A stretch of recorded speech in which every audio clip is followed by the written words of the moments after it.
dengan stimulus atau paket kebijakan yang selama ini digelontorkan sebenarnya lebih banyak fokus ke masyarakat kelas menengah ke bawah. Tapi bagaimana nih Mbak dengan nasib kelas menengah atau kaum mendang-mending?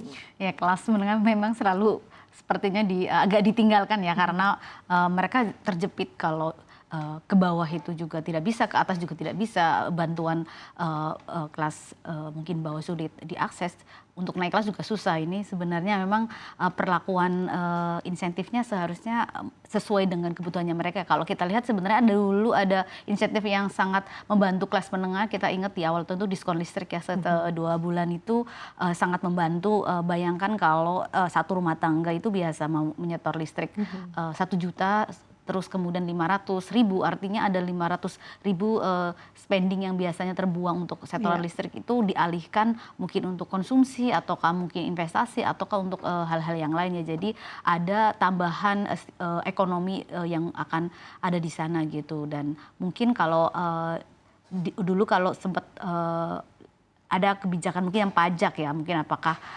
pembebasan pajak 1 bulan, atau mungkin adalah langkah-langkah yang bisa diambil ya. Walaupun sebenarnya kalau kita lihat dunia yang magang ini juga merujuk agak ke kelas menengah ya, karena kalau jujur kalau mungkin kita lihat lulusan sarjana itu kan banyak kan keluarga kelas menengah ya, ini sedikit membantu dan memang masuk sedikit kelas menengah. Ada juga sebenarnya kalau kita lihat perpanjangan PPh 21 ditanggung pemerintah untuk pekerja pariwisata dan padat karya, tapi banyak yang seperti kita lihat sebenarnya di 2020 sayangnya program ini kurang dimanfaat karena syaratnya dianggap terlalu ribet.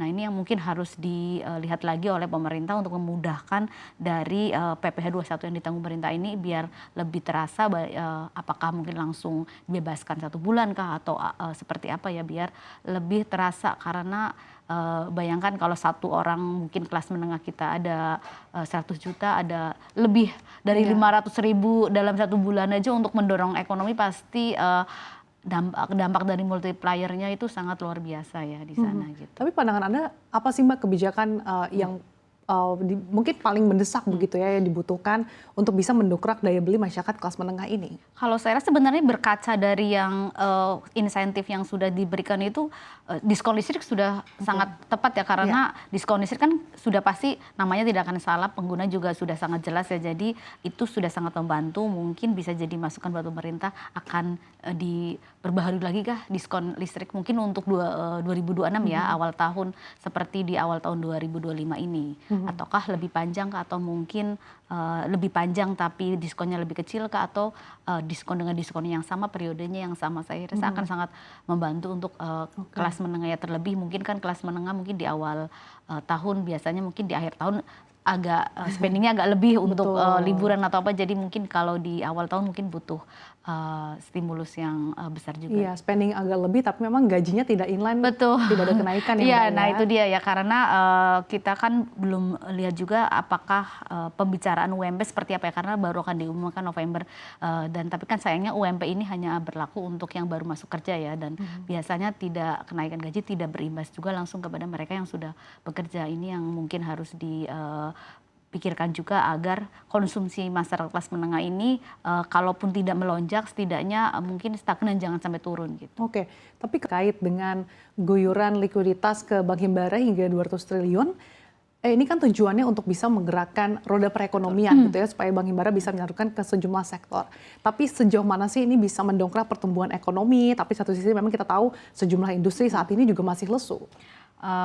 Sebenarnya memang ini juga bisa menjadi kabar baik ya, karena pada akhirnya ada stimulus lagi di perbankan setelah 5 kali cut rate dari BI sendiri ya. Walau kita tahu bahwa BI sudah mau suku bunga 5 kali pun kredit ini masih belum juga bangkit. Dan semoga ini dengan adanya likuiditas tambahan, bank-bank ini akan semakin kreatif ya, mungkin mencari kredit. Kalau kita lihat memang ada beberapa sektor yang sedang seperti mati suri ya, mungkin seperti tekstil, mungkin garment, tapi juga masih ada sebenarnya sektor-sektor yang bisa mendongkrak dari sisi demand dari kredit ini ya, mungkin dari kalau kita lihat ada mungkin komunikasi yang sedang berkembang, dan mungkin kesehatan, atau dari utilities ini yang bisa di-create mungkin menjadi kredit-kredit. Dan alangkah baiknya menurut saya kucuran likuiditas ini juga dibarengi dengan program-program mungkin kayak pemerintah pemerintah ya mungkin